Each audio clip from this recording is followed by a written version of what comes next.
Good morning everyone. I am Sweety Singh Rajput. Welcome to champion classes. तो चलिए start करते हैं आज का लेक्चर। आज है 29 फरवरी 2024 daily current affair by SSR. तो चलिए स्टार्ट करते हैं आज का लेक्चर। आज का लेक्चर बहुत ज़्यादा इंपॉर्टेंट है और इंटरेस्टिंग भी रहने वाला है। यहाँ पर हम डिस्कस करेंगे आज से रिलेटेड जितने भी इंपॉर्टेंट क्वेश्चन होंगे उनको हम विद बैकग्राउंड इन्फॉर्मेशन के साथ यहाँ पे डिस्कस करने वाले। साथ ही हम यहाँ पे स्टैटिक जीके के पोर्शन को भी यहाँ पे लेके चलते हैं और वीडियो के लास्ट में जो है मैं आप लोगों से क्वेश्चन ऑफ द डे भी पूछती हूँ। तो आपसे जो है क्वेश्चन ऑफ द डे भी पूछा जाएगा, उसका आंसर जो है आप लोगों को कमेंट बॉक्स में करना होगा।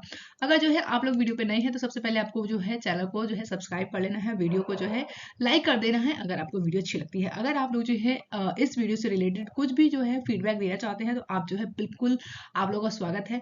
मैं जो है उस फीडबैक को जरूर स्वीकार करूंगी और आगे जो भी आप लोग कहते हैं उसके हिसाब से जो है हम लोग यहाँ पे काम करते हुए दिखाई देंगे। तो चलिए स्टार्ट करते हैं आज का सेशन। आप सभी को जो है कमेंट बॉक्स में क्या लिखना होगा, जय हिंद जय भारत। और यहाँ से हम करने तो चलिए कल की लेक्चर का क्विक रिवीजन कर लिया जाए एक बार। तो अभी हाल ही में जो है महान क्रांतिकारी चंद्रशेखर आजाद की बोले तो यहाँ पर हमने क्या मनाई है, पुण्यतिथि को मनाया है। कब मनाया तो 27 फरवरी को मनाया गया है। इसी के साथ अभी आप भी जो है हाल ही में स्टार्टअप इकोनॉमिक्स को बढ़ावा देने के लिए बिहार सरकार ने जो है किसके साथ समझौता किया है, तो सिडबी यानी कि स्मॉल इंडस्ट्री डेवलपमेंट बैंक के द्वारा जो है बिहार सरकार के द्वारा भी स्टार्टअप इकोनॉमिक्स को बढ़ावा देने के लिए समझौता किया गया है। नेक्स्ट है यूनिवर्सल हेल्थ कवर को शुरू करने वाला पहला पूर्वोत्तर राज्य कौन बना है, तो त्रिपुरा बना है।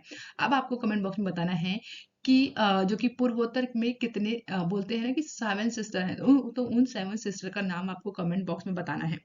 बहुत ज़्यादा इंपॉर्टेंट क्वेश्चन है, कई बार जो है कंफ्यूजन रहता है, तो उस कंफ्यूजन को जो है मैं आप लोगों को आगे दूर करूंगी अगर आप लोगों ने कमेंट बॉक्स में जो है आंसर किया तो। नेक्स्ट क्वेश्चन की बात करते हैं। यहाँ पर नीति आयोग की जो रिपोर्ट आई है इसमें बताया गया है कि देश में जो है गरीबी कम होकर कितने प्रतिशत पर आ गई है, तो 5% पर जो है यानी कि देश में गरीबी जो है कम हुई है। तो ये आपको याद रखना है 5%। नेक्स्ट है कि एशिया ट्रैक साइकिलिंग चैंपियनशिप 2024 कहाँ शुरू हुई है, नई दिल्ली में शुरुआत हुई है इसकी। और यहाँ पर हम हमारे द्वारा यानी कि भारत के द्वारा जो है 2024 के चैंपियनशिप में 4 गोल्ड मेडल को जीत लिया गया है। नेक्स्ट है विश्व बैंक के द्वारा ग्लोबल एनवायरनमेंट फैसिलिटी की पहली महिला डायरेक्टर कौन बनी है, तो इनका नाम है गीता बत्रा। क्या नाम है, गीता बत्रा। नेक्स्ट है सेफ अंडर 16 महिला चैंपियनशिप का आयोजन किस देश में किया जा रहा है, तो नेपाल में जो है इसका आयोजन किया जा रहा है। तो आपको याद रखना है नेपाल की कैपिटल क्या है, काठमांडू है। अब यहाँ पे जो है आप लोगों को बताने हैं यहाँ के प्राइम मिनिस्टर कौन है। नेक्स्ट क्वेश्चन है इसरो का जो गगनयान मिशन है जिसमें पीएम मोदी जी के द्वारा अंतरिक्ष यात्रियों के नाम की घोषणा की गई है, तो निम्न में से कौन कौन है। तो यहाँ पे बेसिकली मैंने जो अभी जो है यहाँ पे चारों नाम लिख दिए गए हैं जिनके नाम क्या है याद रखिएगा। कैप्टन प्रशांत बालकृष्णन नायर है, कैप्टन अंगद प्रताप है, कैप्टन अजीत कृष्णा है और इसी के साथ आपको जो चौथे नंबर के मिलेंगे अंतरिक्ष यात्री, इनका नाम क्या है, कैप्टन शुभांशु शुक्ला है। तो ये 4 बेसिकली वो अंतरिक्ष यात्री हैं जो कि आपको याद रखना है गगनयान मिशन से संबंधित है। ठीक है, अब तो चलिए स्टार्ट करते हैं आज का सेशन। फर्स्ट क्वेश्चन की बात कर ले यहाँ पर। तो अभी हाल ही में जो है विज्ञान दिवस कब मनाया गया है, तो विज्ञान दिवस की बात करें तो ऑप्शन ए बिल्कुल करेक्ट होगा, यानी कि 28 फरवरी को ही हम लोग क्या मनाते हैं, विज्ञान दिवस के रूप में मनाते हैं। ठीक है, आइए बात करते हैं इसकी बैकग्राउंड इन्फॉर्मेशन के बारे में। तो अभी हाल ही में हम लोगों ने क्या मनाया है, 28 फरवरी, यानी कि भारत के द्वारा हर वर्ष जो है 28 फरवरी के दिन को ही हम लोग क्या मनाते हैं, राष्ट्रीय विज्ञान दिवस के रूप में मनाते हैं। ये दिन की बात करें तो हम बोल सकते हैं कि सर चंद्रशेखर वेंकट रमन के द्वारा रमन प्रभाव के खोज के उपलक्ष्य में इस दिन को मनाया जाता है। राष्ट्रीय विज्ञान दिवस की थीम क्या है, तो विकसित भारत के लिए स्वदेशी तकनीकी, यानी यहाँ पे बात की जा रही है कि जब हमारा भारत जो है डेवलप हो रहा है, विकसित हो रहा है, तो हमारे यहाँ की जो तकनीक है वो स्वदेशी ही होनी चाहिए। ठीक है, इसके ऊपर जो है जोर दिया गया है और इस साल की विषय भी रखा गया है। नेक्स्ट है यहाँ पर हम जान लेते हैं यहाँ पर राष्ट्रीय विज्ञान दिवस का इतिहास क्या है। तो 1928 की बात करें जब भारतीय वैज्ञानिक जिनका नाम है सर चंद्रशेखर वेंकट रमन की जो कि खोज की गई थी, इनके द्वारा जिसका नाम क्या रखा गया था, रमन प्रभाव नाम रखा गया था, यानी इनके नाम पर ही रमन प्रभाव के नाम से ही जाना जाता है। 1930 की बात करें जब इनके द्वारा जो है उल्लेखनीय खोज किया गया था, इन्हें जो है रमन प्रभाव के लिए जो है आपको याद रखना है नोबेल पुरस्कार से सम्मानित किया गया था। कब, 1930 में, जो कि विज्ञान के क्षेत्र में भारत का पहला नोबेल पुरस्कार है। 1986 की बात कर ले जब जो है राष्ट्रीय विज्ञान और प्रौद्योगिकी संचार परिषद के द्वारा जो है भारत सरकार ने 28 फरवरी के दिन यानी कि राष्ट्रीय विज्ञान दिवस के रूप में जो है नामित करने की सलाह दी गई थी। जब अगर हम बात करें तो सरकार के द्वारा जो है 1986 में 28 फरवरी को राष्ट्रीय विज्ञान दिवस को मनाने की जो बोल सकते हैं कि घोषित कर दिया गया था। और हर साल की हम बात करें यानी कि पहला अगर बात कर ले यहाँ पर कि राष्ट्रीय विज्ञान दिवस कब मनाया गया था, तो 1987 में जो है आपको याद रखना है पहला राष्ट्रीय विज्ञान दिवस मनाया गया था। इंपॉर्टेंट है, यहाँ पे जितने भी इंपॉर्टेंट फैक्ट लिखे आप लोगों के लिए बहुत ज्यादा इंपॉर्टेंट है, एग्जाम में यहाँ से क्वेश्चन बन सकते हैं, तो आपको याद तो चलिए बात करते हैं यहाँ पर हम लोग इनके कुछ पुरस्कारों के बारे में। तो इनको जो है बोल सकते हैं सीवी रमन जी की बात कर रहे हैं यहाँ पर। तो विज्ञान के क्षेत्र में इनको कार्य करने के लिए कई पुरस्कारों से सम्मानित किया गया है। पहले की बात करें जिसका नाम है माउंटेची मेडल, ह्यूज मेडल से इन्हें सम्मानित किया गया। इसी के साथ रॉयल सोसाइटी के फेलो 1924 में इन्हें सम्मानित किया गया। नाइट बैचलर से जो है इन्हें सम्मानित किया गया 1929 में। भौतिक में जो है इन्हें नोबेल पुरस्कार दिया गया 1930 में। भारत रत्न से भी इन्हें सम्मानित किया गया कब, 1954 में। लेनिन शांति पुरस्कार 1957 में इन्हें सम्मानित किया गया। तो इंपॉर्टेंट है, इन सभी पुरस्कारों को जो है आपको याद रखना है। अब बात करते हैं इनके जन्म कब हुआ था। तो आपको याद रखना है 7 नवंबर को बोल सकते हैं कि 1888 में। इसी के साथ जन्म स्थान आपको याद रखना है कहाँ पर है, तमिलनाडु। और तमिलनाडु में कहाँ पर, तिरुचिरापल्ली में। इसका इनके पिता के नाम की बात करें इनको, इनके पिता का क्या नाम है, तो आर चंद्रशेखर अय्यर इनके पिता का नाम है। माता के नाम की बात करें तो पार्वती अमला है। और इनके जीवन साथी यानी कि बात कर सकते हैं कि इनकी पत्नी का क्या नाम है, तो इनका नाम है लोक सुंदरी अम्ल है। और अगर बात करें कि इनका निधन कब हुआ था, तो 21 नवंबर 1970 को जो है इनका निधन हो जाता है। मृत्यु स्थान की बात करें तो बैंगलोर भारत में है। और इनके द्वारा क्या खोजा गया था, तो इनका जो है रमन प्रभाव इनका खोजा गया था। इसी के द्वारा जो है इनके नाम पर ही इस खोज का नाम रखा गया। और इसी के लिए जो इन्हें नोबेल पुरस्कार 1930 में सम्मानित किया गया। तो इंपॉर्टेंट है, आपको याद रखना है। नेक्स्ट क्वेश्चन की बात करें जो कि सेकंड नंबर का है। तो अभी हाल ही में जो है 2 शोधकर्ताओं ने एक जंगली मशरूम प्रजाति से सोने के नैनो कणों का जो है संश्लेषण किया है। तो कहाँ पर ये आपको जो है देखने को मिला है, तो याद रखिएगा गोवा में। तो ऑप्शन डी बिल्कुल करेक्ट है। तो गोवा में जो है आपको देखने को मिलेगा क्या, एक जंगली मशरूम है जो कि बोल सकते हैं इसमें जो है सोने के नैनो कणों का संश्लेषण किया गया है। आइए बात करते हैं इसकी बैकग्राउंड इन्फॉर्मेशन। तो अभी हाल ही में गोवा के 2 शोधकर्ताओं के द्वारा मशरूम की प्रजाति में सोने के नैनो कणों का संश्लेषण किया गया। मशरूम की इस प्रजाति में जो गोवा में व्यापक रूप से स्वादिष्ट व्यंजन के रूप में खाया जाता है। मशरूम की इस प्रजाति के बारे में बात करें तो इसका नाम क्या है, तो इसका नाम याद रखिएगा, जिसको याद रखिएगा इसका नाम क्या है, तो टेमेट्रोमाइसिस है। क्या नाम है, टेमेट्रोमाइसिस बोल सकते हैं इसका नाम है इस प्रजाति का। और ये प्रजाति जो है दीमक की पहाड़ियों पर उगती है और स्थानीय रूप से इसे जो है रोन ओमली के नाम से जाना जाता है। तो कुछ इस प्रकार से जो है आपको देखने को मिलेगा ये, ठीक है। तो ये आपको याद रखना है। कहाँ पे खोजा गया है, तो गोवा में खोजा गया है। तो आइए सबसे पहले मैं आप लोगों को जो है मैप में दिखा देती हूँ कहाँ पर है गोवा। तो यहाँ पर जो है आप लोगों को गोवा देखने को मिलेगा। गोवा की बात करें तो गोवा की कैपिटल क्या है, आप सभी को पता है, पणजी जो है गोवा की कैपिटल है। और अगर हम बात करें कि गोवा में जो है कितने डिस्ट्रिक्ट है, तो 2 डिस्ट्रिक्ट है जो कि आप लोगों को देखने को मिलेगा यहाँ पर। जैसे कि आपको यहाँ पे देखने को मिलेगा कि नॉर्थ गोवा है, और दूसरे की हम यहाँ पे बात कर ले जो कि आपको देखने को मिलेगा साउथ गोवा। ठीक है, तो इंपॉर्टेंट है, आपको याद रखना है। आपको यहाँ पे जो है आपको इस साइड देखने को मिलेगा क्या, इसके बोल सकते हैं कि वेस्ट में आपको अरेबियन सी देखने को मिलेगा। अगर हम बात करें कि इससे जो है अदर जो स्टेट है, तो वो कौन कौन से स्टेट जो कि बॉर्डर को जो है टच करते हैं, तो महाराष्ट्र है, कर्नाटक है और केरल आपको देखने को मिलेगा। ठीक है, तो ये तो रही बेसिक बातें। अब बात कर लेते हैं यहाँ के बोल सकते हैं कि यहाँ पे मैंने आप लोगों को बताया कि राजधानी क्या है, तो पणजी है। और यहाँ के मुख्यमंत्री का नाम क्या है, तो कौन है, तो प्रमोद सावंत है। राज्यपाल की बात करें जिनका नाम है PS श्रीधरन पिल्लई है। और भारत का सबसे छोटा और जनसंख्या के अनुसार बात करें तो चौथा सबसे छोटा राज्य है। अब यहाँ पे देखो फैक्ट की बात करते हैं। तो गोवा में जो है गोवा की बात करें जो कि पहले पुर्तगालियों के द्वारा सबसे पहला जो है उपनिवेश बनाया गया था गोवा को। और सबसे ज्यादा जो है पुर्तगालियों के द्वारा लगभग हम बोल सकते हैं कि 450 सालों तक जो है शासन किया गया था। इनके द्वारा जो है 19 दिसंबर 1961 को जो है भारतीय प्रशासन को सौंपा गया गोवा। यानी आए तो ये सबसे पहले गोवा में ही थे पुर्तगाली, और सबसे लास्ट में ही गए हैं।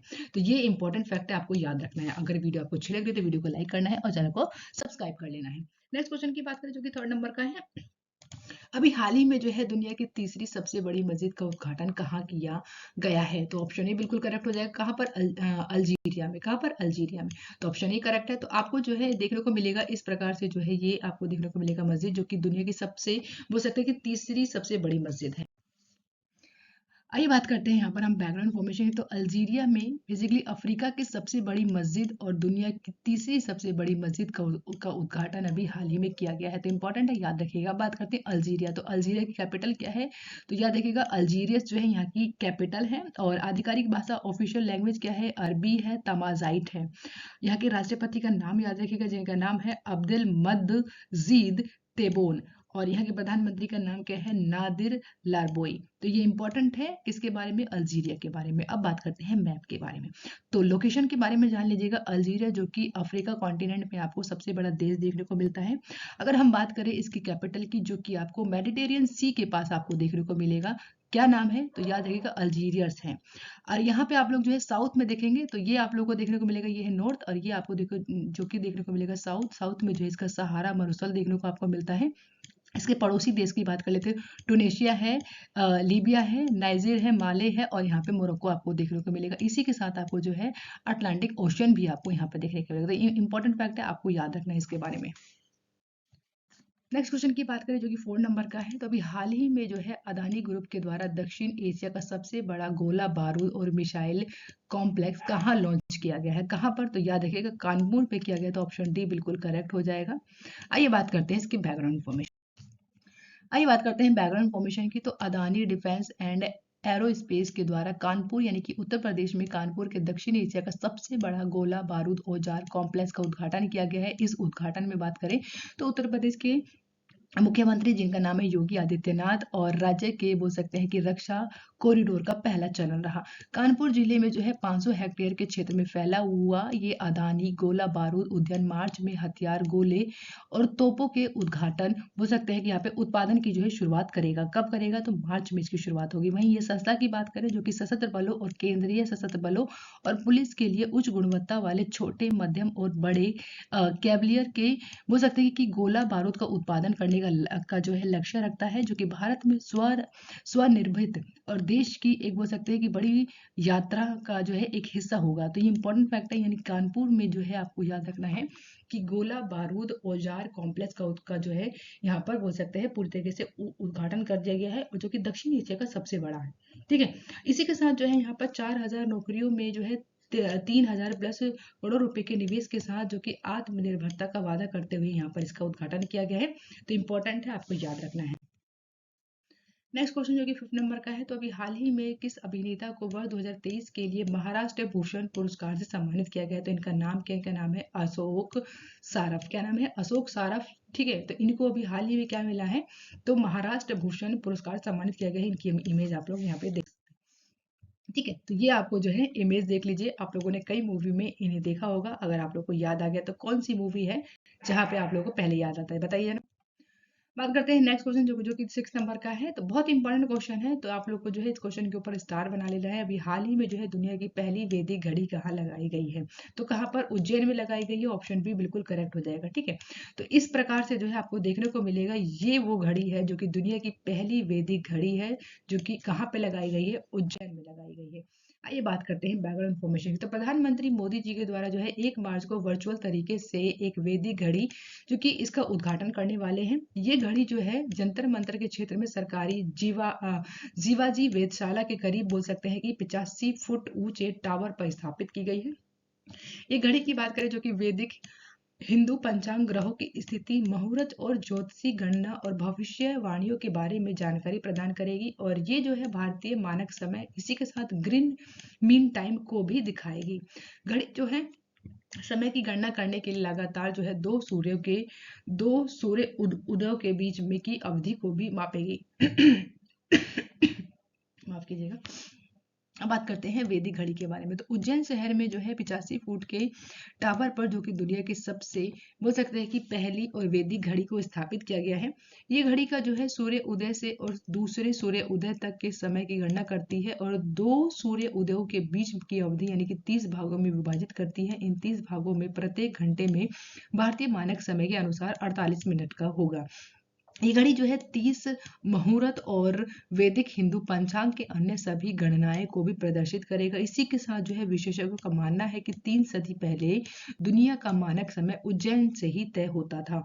इसी के साथ शहर में जो है अभी भी एक घड़ी है जिससे जो है समय का पता लगाया जा सकता है, जो कि घड़ी की रीडिंग सूर्य उदय के साथ यानी कि बोल सकते हैं यहाँ पर 12 बजे से शुरू होगी, जो कि 30 घंटे तक काम करेगी। प्रत्येक में बात करें तो 48 मिनट तक। तो इंपॉर्टेंट फैक्ट है, आपको याद रखना है किसके बारे में? तो याद रखिएगा, दुनिया की बोल सकते हैं कि पहली वैदिक घड़ी है, जो कि कहाँ पर लगाई जा रही है? तो उज्जैन शहर में लगाई जा रही है। अब बात कर लेते हैं यहाँ पे जंतर मंतर के बारे में। तो जंतर मंतर को आपको याद रखना है, कई बार यहाँ से क्वेश्चन बने हैं। तो सबसे पहले बात कर लीजिए, जबकि 1724 से लेकर 1730 के बीच में जयपुर के महाराज जिनका नाम है सवाई जय सिंह द्वितीय के द्वारा उत्तर भारत में 5 खगोलीय वेधशालाओं का निर्माण कराया गया था। ये वेधशालाएं जो कि जंतर मंतर के नाम से भी जाना जाता है, तो जयपुर, दिल्ली, वाराणसी, उज्जैन और मथुरा में स्थित है। तो आपको याद रखना है, यहाँ से एग्जाम में कई बार क्वेश्चन बने हैं, तो दिमाग में जो है ना आप लोग उतार लीजिएगा इन सभी पांचों स्थानों को, ठीक है। इसमें हम बात करें तो कई इमारतें शामिल हैं, जिसमें से प्रत्येक की बात करें जो कि खगोलीय माप के लिए एक विशेष कार्य करता है। वेधशालाओं की बात करें तो इसमें जो कई सभ्यताओं के द्वारा साझा की गई स्थिति खगोलीय विज्ञान की परंपरा का पालन किया जाता है, जिससे कि जिसकी खगोलीय तालिकाओं को पूरा करने में योगदान मिलता है। जंतर मंतर की इस परंपरा की अंतिम स्मारकीय परिणति है। यानी आपको याद रखना है जंतर मंतर के बारे में, तो ये वो घड़ी है जो आपको लोगों को देखने को मिलती है, ठीक है, जो कि सूर्य उदय के यहाँ पे आप लोग को सूर्य के टाइम से यहाँ पे आपको पता चल जाता है कि कब जो है कितना टाइम हो रहा है। तो कहाँ कहाँ पर है, तो याद रखिए जयपुर, दिल्ली, वाराणसी, उज्जैन और मथुरा में है।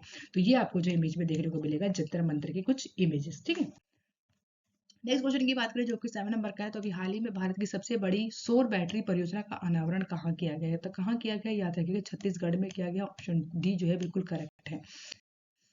आइए बात करते हैं बैकग्राउंड इन्फॉर्मेशन के बारे में। तो भारतीय और सौर ऊर्जा निगम के द्वारा जो है छत्तीसगढ़ में राजनांदगांव में भारत की सबसे बड़ी सौर बैटरी ऊर्जा भंडारण प्रणाली की बोल सकते हैं कि शुरुआत कर दी गई है। इसकी क्षमता की बात करें जो कि 40 मेगावाट से लेकर 120 मेगावाट तक है।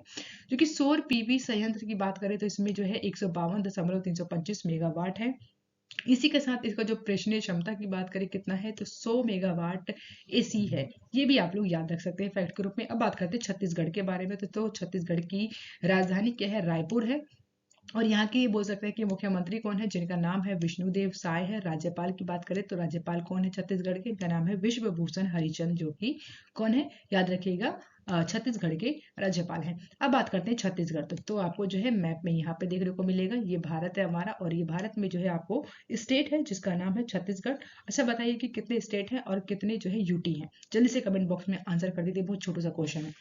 अब बात करते हैं छत्तीसगढ़ की कैपिटल, मैंने आप लोगों को क्या बताया है कि रायपुर है, और इसके पड़ोसी जो कि हम लोग राज्य की बात कर लेते हैं, कौन कौन जो है बॉर्डर को टच करते हैं। तो मध्य प्रदेश जो है आपको देखने को मिलेगा छत्तीसगढ़ से अलग होकर बनाया गया था, तो यहाँ पे आप लोग को देखने को मिलेगा, इससे बॉर्डर को टच करेगा। उड़ीसा के साथ करता है, झारखंड के साथ करता है, और उत्तर प्रदेश के साथ आपको देखने को मिलेगा, तेलंगाना के साथ देखने को मिलेगा, और इसके साथ आंध्र प्रदेश के साथ और महाराष्ट्र के साथ जो है आपको देखने को मिलेगा कि छत्तीसगढ़ जो है बॉर्डर को साझा करता है। तो इंपॉर्टेंट है, आपको याद रखना है। वीडियो कैसी लग रही है, वीडियो का अगर आपको अच्छी लग रही है तो वीडियो को लाइक कीजिए और चैनल को सब्सक्राइब कर लीजिए, और वीडियो को जो है आप लोग ज्यादा से ज्यादा लोगों को शेयर कर दीजिएगा।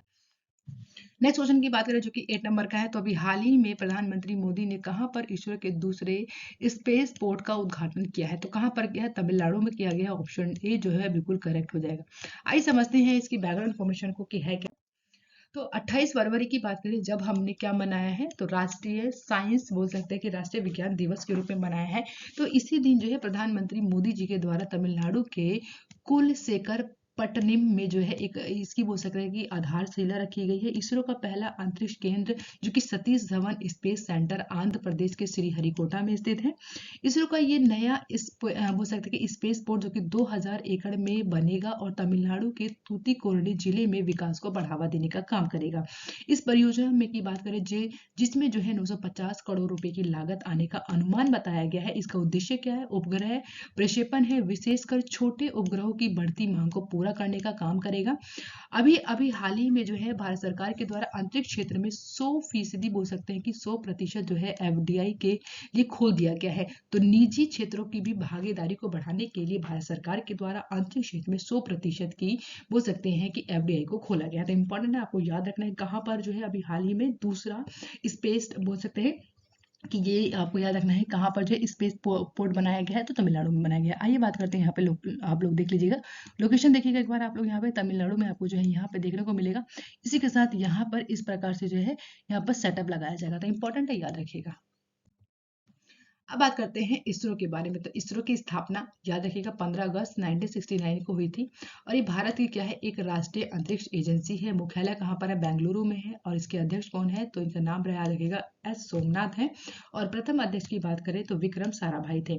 फुल फॉर्म भी आप लोग याद रखिएगा, कई बार एग्जाम में पूछा जाता है और आपको पता भी होना चाहिए।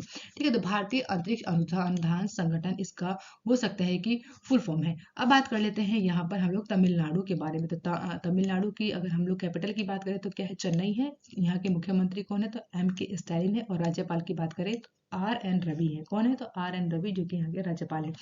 अब बात कर लेते हैं यहाँ पर मैप में। तो ये है हमारा प्यारा भारत और इस भारत में आपको जो है यहाँ पर साउथ में जो है आपको तमिलनाडु देखने को मिलेगा। तो यही आपको तमिलनाडु देखने को मिलेगा।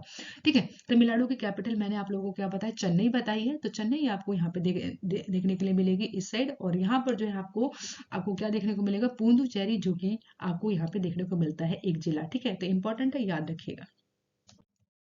नेक्स्ट क्वेश्चन की बात करें जो कि 9 नंबर का है। तो बहुत इंपॉर्टेंट क्वेश्चन है, आप लोगों को जो है सुनने में तो यहाँ पे बहुत आसान लगेगा, लेकिन इसके बारे में जब आपको पता चलेगा तो आपके जो है चक्षु खुल जाएंगे।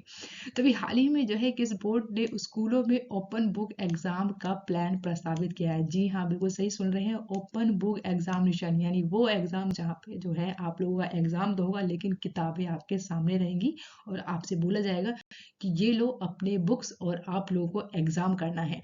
तो कैसा रहेगा, सोच के कैसा लग रहा है, बहुत आसान लग रहा है। अब जानते हैं पहली बात, तो किसके द्वारा जो है इस प्लान को जो है प्रस्तावित किया गया है, तो CBSE के द्वारा किया गया है। ऑप्शन बी बिल्कुल करेक्ट हो जाएगा। ठीक है, आइए बात करते हैं इसकी बैकग्राउंड इन्फॉर्मेशन के बारे में। CBSE के द्वारा जो है क्लास 9th और 12th में ओपन बुक एग्जाम कराने को प्रस्तावित किया गया है। इस ओपन बुक एग्जाम का जो पायलट टेस्ट जो कि नवंबर से लेकर दिसंबर 2024 में इसका आयोजन किया जाएगा। यानी पायलट प्लान के बारे में अगर मैं आप लोगों को बताऊं कि पायलट टेस्ट क्या होता है, तो पायलट टेस्ट का मीनिंग ये होता है कि जो कि कुछ ही लोगों के ऊपर जो है इस टेस्ट को आजमाया जाएगा पहले, और फिर जो है पूरी तरीके से सभी लोगों के ऊपर जो है इस टेस्ट को लेके आया जाएगा। ठीक है, जो कि ओपन बुक एग्जाम होगा। तो नवंबर से दिसंबर के बीच में 2024 में इसका आयोजन होगा। अगर बात करें 9th और 10th की क्लास की, जहां पर इंग्लिश, मैथ और साइंस में बेसिकली ओपन बुक एग्जाम को जो है यहाँ पर दिया जाएगा। और 11th 12th की बात करें जिसमें इंग्लिश, मैथ और बायोलॉजी का सब्जेक्ट रखा जाएगा ओपन बुक एग्जाम में। बोर्ड का जो कि बोल सकते हैं कि लक्ष्य है कि ऐसे परीक्षण को पूरा करके जो है छात्रों के द्वारा लिए गए समय का अध्ययन करना है और शिक्षकों और छात्रों के प्रतिक्रिया को इकट्ठा करने का काम करेगा।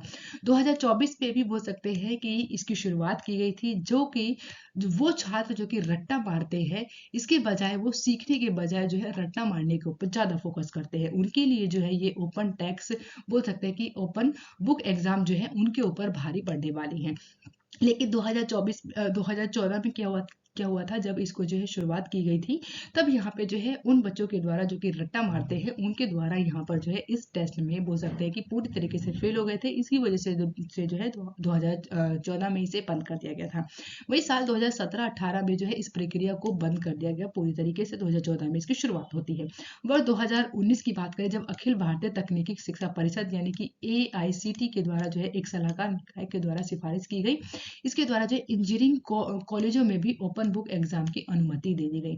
ठीक है, अगर मैं आप लोगों को जो सिंपल भाषा में बताऊं कि ओपन बुक एग्जाम क्या होता है, तो ओपन बुक एग्जाम वो एग्जाम होता है जब क्या होता है कि आपका एग्जाम तो होता है, इसके साथ आपके सामने टीचर भी होगा, बिल्कुल एग्जाम वाला माहौल होगा। इसमें क्या होगा कि जो भी आपका जिस भी सब्जेक्ट का एग्जाम होगा, आपके पास जितने भी मटेरियल है जिससे भी आप पढ़ते हो या फिर स्कूल में पढ़ाया जा रहा है, तो जो है आपको क्या करना है, उस बुक पे से जो भी आपके पास मटेरियल है वहां से आपको जो है जो भी आपको पेपर मिला है वहां से जो है आपको प्रश्न पढ़ने हैं। उसके बाद जो है आपको एग्जाम करना है। तो आपके ऊपर है कि वो इसमें बेसिकली ये होगा कि जो भी आपके पास जो कि शीट आई है एग्जाम का, जो बोल सकते हैं कि पेपर आया है और उसमें जो क्वेश्चन है, अगर वो क्वेश्चन आप लोगों ने क्लास में अच्छे से पढ़ा है तो आप लोग जो है अपनी समझ से जो है इसका आंसर लिखते हैं, तो यहाँ पर जो है आपको पूरे नंबर दिए जाएंगे। अगर आप लोग एज इट इज बुक में से छाप देते हैं तो यहाँ पे नंबर नहीं दिए जाते हैं, 0 नंबर दिए जाते हैं।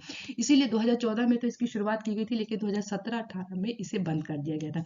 तो अभी जो है हाल ही में बोला गया है कि 2024 यानी कि नवंबर दिसंबर में इसको जो है पायलट टेस्ट के रूप में जो है इसका जो कि शुरुआत करने की बात की गई है। तो आपको याद रखना है ओपन बुक एग्जाम सुनने में बहुत सरल है, लेकिन वास्तविकता में बोल सकते हैं कि इतना सरल नहीं है। तो आपको याद रखना है, बहुत इंटरेस्टिंग होने वाला है। अच्छे से जो है आप लोगों को पढ़ना है, समझना है, आपको समझने के ऊपर जो है ज़्यादा से ज़्यादा फोकस करना है, रटने के बजाय। ठीक है, अब बात करते हैं यहाँ पर ओपन बुक एग्जाम के बारे में, जो कि मैंने अभी आप लोगों को बताया थोड़ी देर पहले। तो इसमें होता क्या है, वही जो बातें जो मैंने आप लोगों को बताया, जिसमें जो है बच्चों को किताबों को बंद करके नहीं, बल्कि उनके सामने खोल कर परीक्षा देनी होती है। कुछ इस प्रकार से आप लोग देख सकते हैं यहाँ पर। ओपन बुक परीक्षा में बात करें तो छात्रों को जो है परीक्षा के दौरान अपने नोट्स, पाठ्य पुस्तक या फिर अन्य बोल सकते हैं कि अन्य अध्ययन सामग्री को ले जाने व उन्हें देखने की अनुमति होती है। यानी कि वो लोग खुला छूटा है, लो भाई जितने भी मटेरियल हैं, जितने भी आप लोगों ने नोट्स बनाए हैं, उसमें से आप लोग जो है अच्छे से जो है देखिए और एग्जाम को पास कर लीजिए। ये परीक्षा जो कि छात्रों के ज्ञान का नहीं, बल्कि छात्रों के विषय की समझ का मूल्यांकन करने के लिए एक नई पद्धति का उपयोग किया जाएगा। यहाँ पे जो है ये नहीं देखा जाएगा कि बच्चे के अंदर जो है कितना ज्ञान भरा हुआ है, उनकी समझ के बारे में, है ना, कि उनका प्रेजेंट माइंड में जो भी उन्होंने जो कि बोल सकते हैं क्लास में सीखा है, उनके कितनी समझ इससे बड़ी है, उसका मूल्यांकन करने के लिए जो है इस पद्धति को जो है लेके आया जा रहा है। जो कि परंपरा, जो कि हम बोल सकते हैं कि जो कि हम पुराने टाइम से आ रहे हैं, कि बंद किताबों के जो कि हमारे बोल सकते हैं जब हमारा एग्जाम होता है तो बैग और फिर बोल सकते हैं कि बुक्स जो होती है कि बाहर रखवा दिया जाता है। उसके विपरीत जो है ये ओपन बोल सकते हैं कि ओपन यानी कि खुली किताब परीक्षा छात्रों के प्रश्नों का उत्तर देते समय स्टडी मटेरियल नोट्स के उपयोग का संदर्भ में अनुमति ले सकते हैं। जो कि मैंने आप लोगों को बताया बिल्कुल वैसी ही है, आप लोग समझ सकते हैं इसे आसानी से। ठीक है, तो चलिए बात करते हैं आज के क्वेश्चन ऑफ द डे का, जिसका आंसर आपको कमेंट बॉक्स में करना है। हाल ही में एशियाई ट्रैक साइकिलिंग चैंपियनशिप 2024 कहाँ शुरू हुई है? आप सभी के सामने 4 ऑप्शन है, आपको जो है कमेंट बॉक्स में आंसर करना है। नेक्स्ट है, जो कि लास्ट वीडियो मैंने आप लोगों से क्वेश्चन पूछा था, उसके आंसर बताने की बारी है। तो अभी हाल ही में भारत और किस देश के बीच में जो है संयुक्त अभ्यास धर्म गार्जियन का शुभारंभ किया गया है? तो आपको याद रखना है कहाँ पर, तो आपको याद रखना है जापान के साथ। ठीक है, तो ऑप्शन बी जो है करेक्ट हो जाएगा। Thank you for watching guys, मिलते हैं नेक्स्ट वीडियो में। आप लोग खुश रहिए, मस्त रहिए, सुरक्षित रहिए और अच्छे से जो है आप लोग अपनी लाइफ को एंजॉय कीजिएगा। Bye bye guys and take care.